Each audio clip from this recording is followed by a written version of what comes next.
Axie Infinity Origin introduced a mechanic known as runes and charms. In order to be able to perform in the new game, it's important to know how this mechanic works. Each class has its own set of runes and charms, and in today's video, you'll learn all about runes, charms, and crafting in Axie Infinity Origin.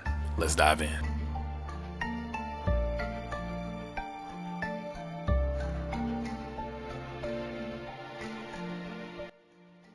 Runes and charms provide enough benefit to be a focus of your time in the game. Runes are going to be harder to get. As such, let's get into runes first. You can equip one rune per Axie, as they are special wearable items that provide passive effects during battle. These effects will automatically activate and change drastically depending on the Axie class.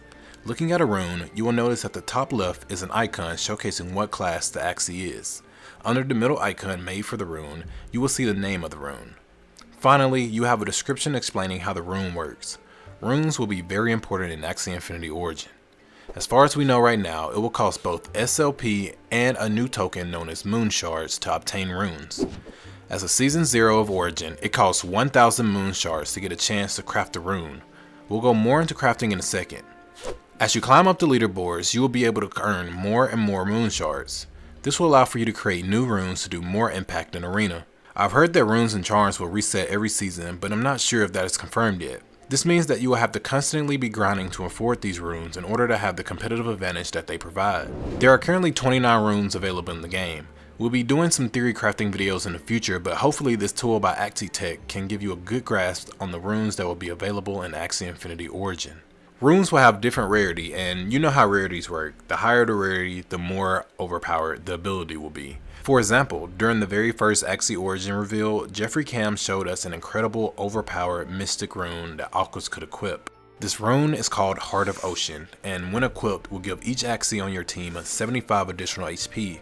The overpowered thing about this rune is that the ability stacks, so if you have a triple Aqua team and they all have this rune equipped, each Axie will receive basically 300 HP, resulting in a team of 600 HP Aqua that are very hard to kill. This is how the rune plays in pre-alpha, so it may change as with all of these runes, but you get the idea. Runes are simply equipable items that will give you an edge during your game. They will be hard to get, but offer great abilities if you obtain one. I'm picturing a strat where you grind to obtain runes only if you want to go high up on the leaderboard.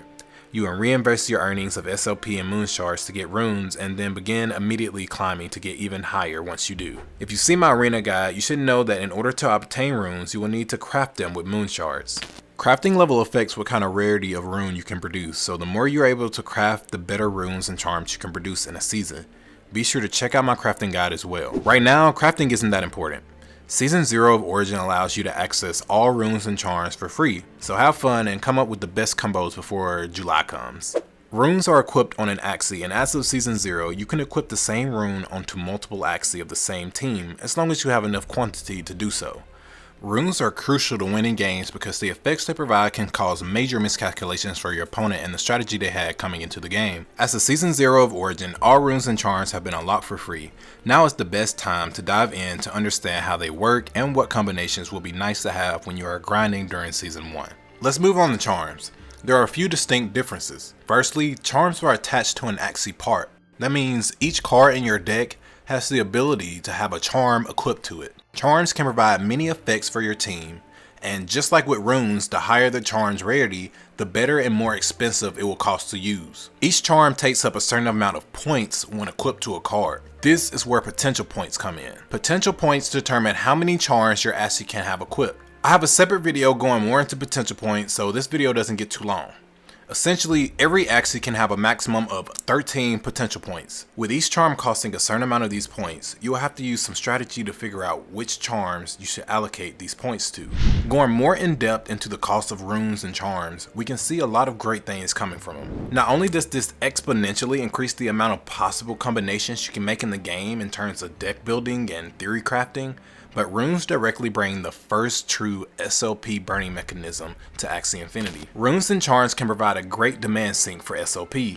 The higher rarity runes will likely cost thousands or hundreds of thousands of SLP just to mint. With there being 8 ranks in Origin and more energy to play more games, the competitive range will expand. These are just a few benefits of having runes and charms in the game, which is the first true vertical progression mechanism in Axie Infinity. If you don't know what any of that means or you're new to the ecosystem, make sure to check out some of the videos on my channel to understand better what Axie Infinity is and how the economy works to make you, the player, the true owner of all of your assets. I hate speculating, so only time will tell, but runes and charms will without a doubt be one of the most important mechanics in Axie Infinity Origin. Though I was originally going to do crafting in this video, Origin made it so that all runes and charms are available in Season 0, so I do not see a point in going over crafting right now, but in the future I will do a detailed guide.